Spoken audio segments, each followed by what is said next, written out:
Pozdravljene, drage zaveznice besedočutja in drugi. Dobrodošli ponovno v rubriki Beseda tedna. Tokrat konkretne besede tedna ne bo, ker se bomo ukvarjali s precej daljšim časovnim razponom. V preteklem letu je bilo v Sloveniji ustanovljenih kar nekaj novih političnih strank.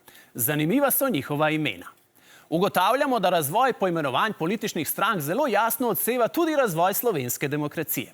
V začetku 90-ih let, ko smo dobili večstrankarski sistem, je obstajal obče sprejeti kalup ustvarjanja imen za nove politične stranke.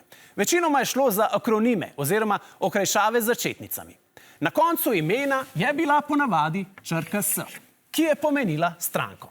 Na začetku imena je bil še en S, ki je pomenil slovensko. Vmes pa črka, ki je ponazarjala politična usmeritev.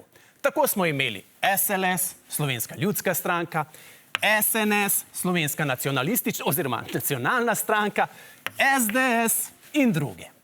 To je bilo še obdobje, ko je bila demokracija v Sloveniji še mlada in smo mladostniško verjeli, da če bodo imena političnih strank sledila vzoru iz Avstrije in Nemčije, bo tudi življenjski standard kaj hitro dohitel avstrijskega ali nemškega. Mladost, norost. Pozneje, ko je prva resna gospodarska kriza odpihnila pričakovanja, da bomo postali nova Švica, so ustanovitelji novih političnih strank ugotovili, da volivci klasičnih strank ne marajo več in da si želijo novih, od politike še neomadeževanih obrazov. Dobili smo tako imenovane liste oziroma stranke enega obraza.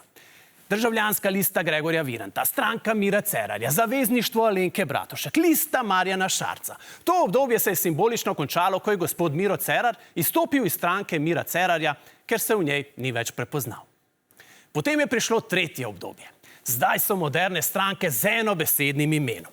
Denimo Vesna, Svoboda, Pirati, Resnica, Suvereni, Zaupanje, Fokus in najbolj svež primer Prerod.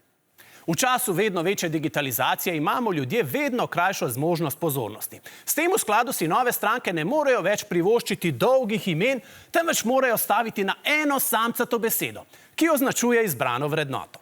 Stranke našega časa vas ne želijo več obremenjevati z dolgočasnimi političnimi koncepti, kot so socialna demokracija, liberalizem, konzervativizem. Želijo vas ujeti na eno samo pozitivno besedo, za katero stojijo.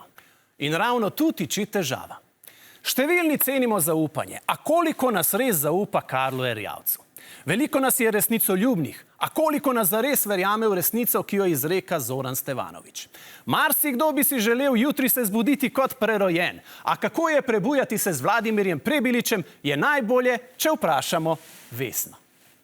A volitve se bližajo. Na koncu bomo enemu izmed vseh teh imen morali dati priložnost, da nas v naslednjih 4 letih morda navduši, a precej bolj verjetno razočara.